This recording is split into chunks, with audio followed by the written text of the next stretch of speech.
Chinese nationals accused of smuggling agroterrorism fungus into U.S. A Chinese national has been charged with smuggling a toxic fungus into the U.S., the FBI has said.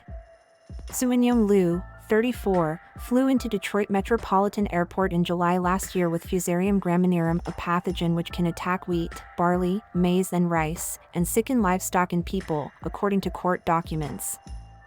According to the FBI, the fungus is classified as a potential agroterrorism weapon in scientific literature, and its toxins cause vomiting, liver damage, and reproductive defects in humans and livestock.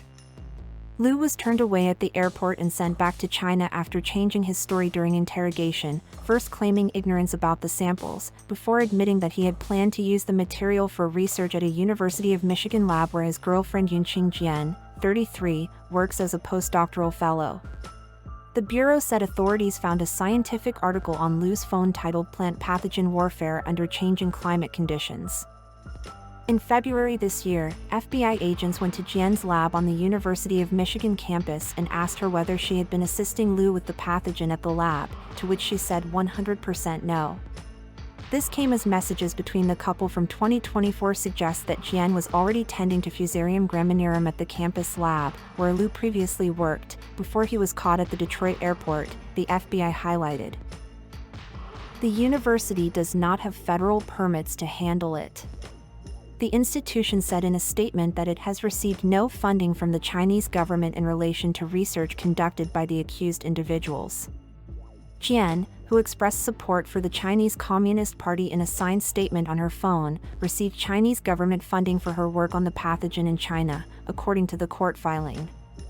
Liu, who researches the same pathogen at a Chinese university, allegedly brought it to the U.S. so that he could conduct research on it at the laboratory where his girlfriend worked.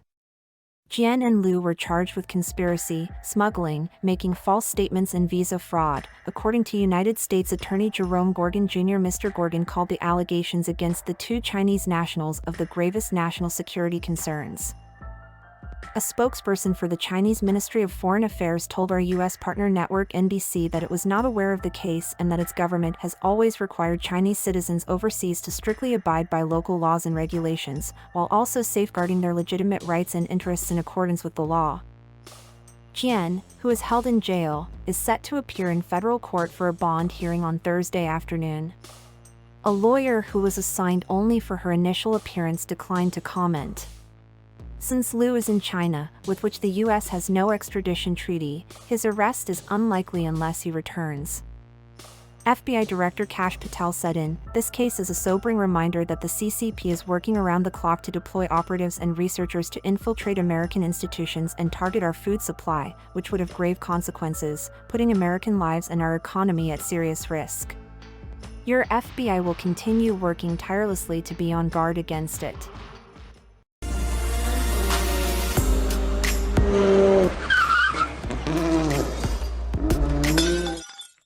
Putin very strongly vowed revenge against Ukraine for drone strike on airbases, Donald Trump says. Donald Trump has said Vladimir Putin very strongly told him he will have to respond to Ukraine's drone strikes on Russia's airfields. More than 100 Ukrainian drones were deployed inside Russia over the weekend, destroying more than 40 warplanes in an attack Volodymyr Zelensky said will undoubtedly be in history books. Posting on Truth Social, the U.S. president said that he discussed the attack with Mr. Putin during an hour and 15-minute-long phone call. It was a good conversation, but not a conversation that will lead to immediate peace. President Putin did say, and very strongly, that he will have to respond to the recent attack on the airfields, he wrote after their first call since May 19. The Russian president's foreign affairs advisor added Mr. Trump told Mr. Putin that the U.S. did not have advance notice of the operation. An aide to Mr. Putin also told reporters that they vowed to stay in constant contact, with the Russian president telling Mr. Trump that recent talks between Russian and Ukrainian officials in Istanbul were useful. Later, Mr. Zelensky, in a social media post, called for more pressure on Russia to end the war, saying, "Many have spoken with Russia at various levels. But none of these talks have brought a reliable peace, or even stopped the war. Unfortunately, Putin feels impunity. The Ukrainian leader added that with every new strike, with every delay of diplomacy, Russia is giving the finger to the entire world, to all those who still hesitate to increase pressure on it. It comes after Russia's foreign minister claimed that Mr. Zelensky refused a proposal for a pause lasting 2 to 3 days to pick up the bodies of dead servicemen. Earlier this week, the Ukrainian president said the proposal was not a real ceasefire. He added, "I think they're idiots because a ceasefire is meant to prevent people from being killed."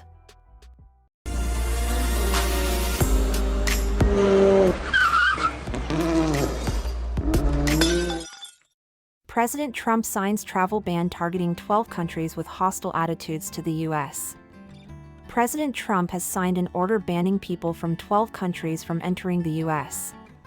He said Sunday's attack in Colorado had shown the extreme dangers of foreign nationals who are not properly vetted, as well as those who come as temporary visitors and overstay their visas.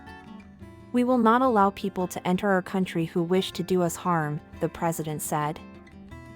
The countries affected are Afghanistan, Myanmar, Chad, Republic of the Congo, Equatorial Guinea, Eritrea, Haiti, Iran, Libya, Somalia, Sudan, and Yemen. The White House said some had a significant terrorist presence and accused others of poor screening for dangerous individuals and not accepting deportees. People from Burundi, Cuba, Laos, Sierra Leone, Togo, Turkmenistan, and Venezuela will face partial restrictions.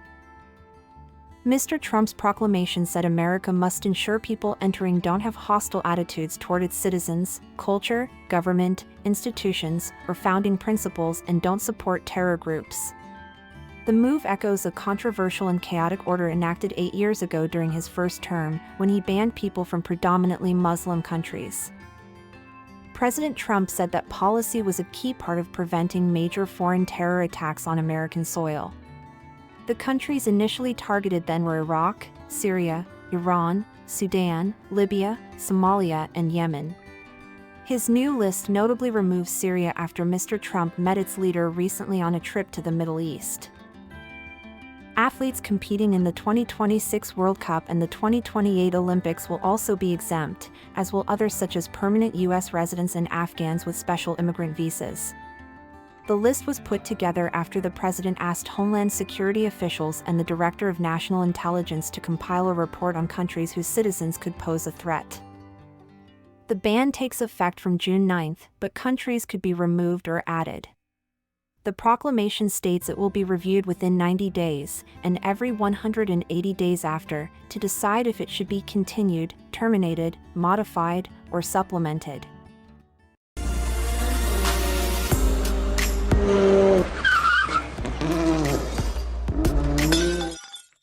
Putin is playing the victim to get the U.S. back on side. It's only been 10 days since Donald Trump called Vladimir Putin crazy following a series of Russian attacks on Ukraine. But now the attacks have been flowing in the opposite direction. It feels like the Russian president has seen an opportunity to win back Washington's affections. It involves playing the victim. The Kremlin, for example, said the leader's call was focused on Ukrainian attacks on Russian civilians. And before it, Putin accused Ukraine's leadership of being a terrorist organization in his first comments since the spate of assaults began. He was referring to Saturday's bombing of a highway bridge in the Bryansk region, which left 7 dead and dozens injured after part of a passenger train was crushed. No one has claimed responsibility, but Russia blames Ukraine. The current Kyiv regime does not need peace at all. What is there to talk about? How can we negotiate with those who rely on terror, said President Putin. It's exactly what Ukraine has been saying about Russia for the last 3 years, but there was no mention of that. The Kremlin is in full-on victim mode. The aim is to turn the tables on Ukraine, cast itself as the injured party and make Donald Trump believe that Russia has a right to respond to the drone attack on its long-range bombers. The tactic may well have worked. President Putin did say, and very strongly, that he will have to respond to the recent attack on the airfields, Trump wrote on social media after the call. And even though Putin discussed the drone attack with Trump, he still hasn't commented on it in public 4 days on. Russia wants to be seen as the victim, but it doesn't want to look weak, so an embarrassing episode like that is kept out of the headlines.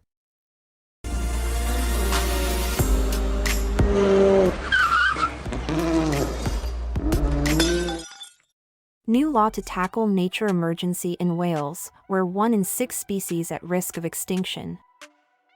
A new independent body could be created to oversee how environmental law is implemented in Wales, bringing the country in line with the rest of the UK. The Office of Environmental Governance Wales will be tasked with making sure public authorities, such as the Welsh Government, Natural Resources Wales and councils are complying with the law. But campaigners say the legislation, which must first be approved by the Senedd, doesn't go far enough. England and Northern Ireland have been covered by the Office for Environmental Protection since 2021. The Scottish Government set up Environmental Standards Scotland in the same year, leaving Wales as the only UK nation without a similar body. The Environment, Principles, Governance and Biodiversity Targets, Wales, bill has been laid before the Senedd on Monday. The bill is also set to enable Welsh Government ministers to set ambitious biodiversity targets. Deputy First Minister Hwyaranka Davies said the bill was crucial legislation that will empower us to address climate and nature emergencies. With 1 in 6 species now at risk of extinction in Wales, it has never been more important to restore nature and preserve the natural environment for future generations. The RSPB has said the bill is a good start but that it would like to see the government go even further. Annie Smith, RSPB Simri's head of nature policy and casework, said the bill must drive the urgent actions needed to clean up the environment and restore nature in Wales. Having declared a nature emergency, this Senedd must ensure its legacy includes a strong response for nature.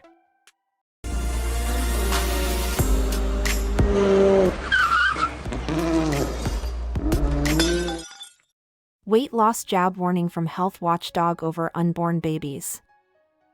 Women taking weight loss jabs must use contraception and wait up to 2 months after stopping the medication before trying to get pregnant, the government's health agency has warned.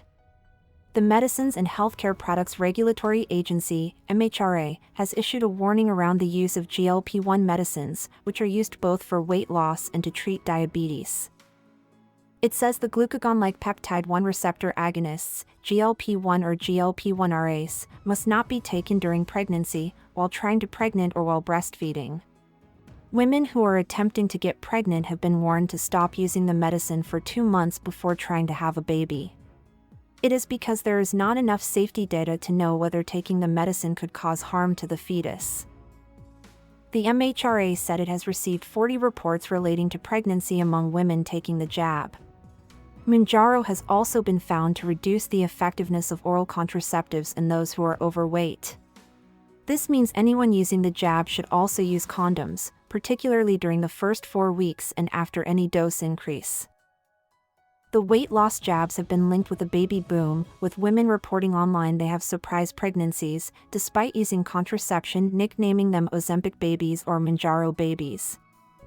MHRA data found 26 pregnancy-related reports for women taking Mounjaro. Women do not have to specify in the report if the pregnancy is unintentional, but one did say as such. There were 8 reports relating to people taking Ozempic and Wegovy and a further 9 for Victoza or Saxenda, with one woman saying her pregnancy was accidental. Dr. Alison Cave, MHRA Chief Safety Officer, said the skinny jabs were medicines and should not be used as aesthetic or cosmetic treatments. They are not a quick fix to lose weight and have not been assessed to be safe when used in this way, she said. She urged patients to read in the information leaflet or have a conversation with a healthcare professional as part of the prescribing process.